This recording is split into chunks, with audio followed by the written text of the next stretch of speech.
Hallelujah, hallelujah.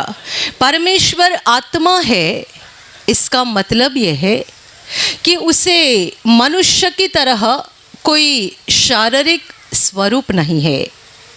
प्रभु यीशु मसीह परमेश्वर का पुत्र 2000 साल पहले इंसान बना और धरती पर आया।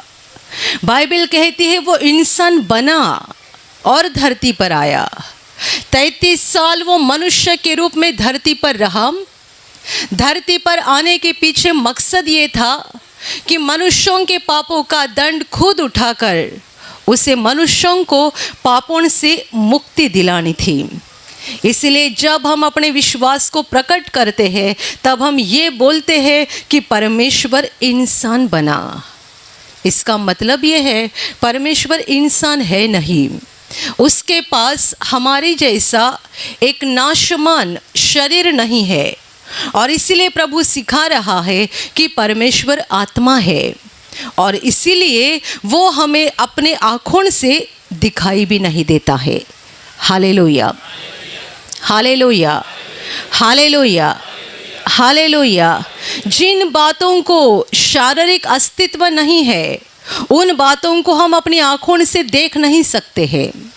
हम मनुष्यों को देखते हैं, प्राणी देखते हैं, पंछी देखते हैं, पेड़ पौधे देखते हैं, पर ऐसी कई सारी चीज़ें हैं जिन्हें कोई शारीरिक अस्तित्व नहीं है।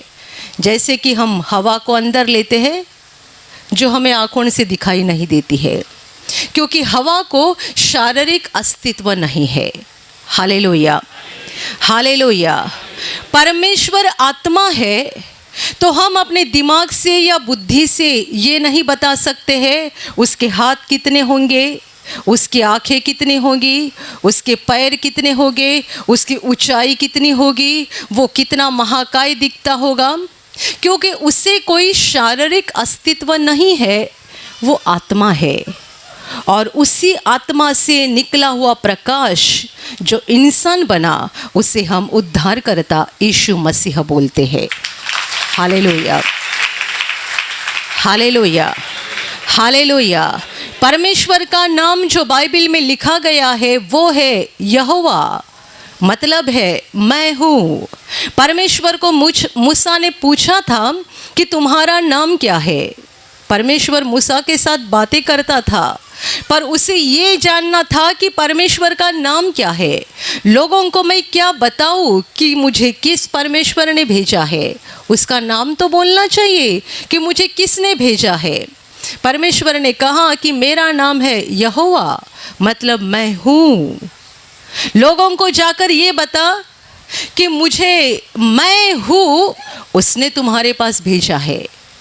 परमेश्वर अपना नाम मैं हूँ ऐसा कहता है। इसका मतलब है वो है, आज भी है, कल भी है और युगाने युग रहेगा और उसके अलावा और कोई ऐसा नहीं है जो अनंत काल बना रहेगा। हालेलुया। हमें जो अनंत काल के जीवन की उम्मीद और आशा मिल गई है वो यीशु मसीह में मिल गई है, परमेश्वर में मिल गई है। उसके अंदर हम अनंत जीवन पा सकते हैं, उसके बाहर नहीं, क्योंकि वो ही एकमात्र ऐसा है जो था, है और युगानुयुग बना रहेगा। उसे कोई शारीरिक अस्तित्व नहीं है। तो हम नहीं बोल सकते हैं कि परमेश्वर की आंखें कैसे दिखती है या उसके पैर कैसे होंगे या उसका शरीर कितना बड़ा होगा। हम प्रभु यीशु की तस्वीरें ज़रूर लगाते हैं क्योंकि वो इंसान बनकर आया था, पर स्वर्ग में वो कैसा है और सिंहासन पर बैठा हुआ महान परमेश्वर पिता कैसा है उसकी तस्वीर हम नहीं बना सकते, क्योंकि उसे कोई शारीरिक अस्तित्व नहीं है। वो तो इतना रोशनी से भरा हुआ है कि उसकी ओर कोई देख भी नहीं सकता है। Hallelujah, hallelujah, hallelujah, hallelujah.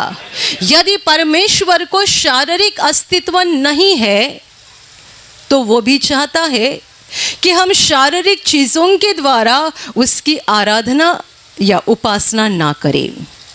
हम शारीरिक स्वरूप से उसकी आराधना या उपासना ना करें, बल्कि आत्मा से और सच्चाई से करे।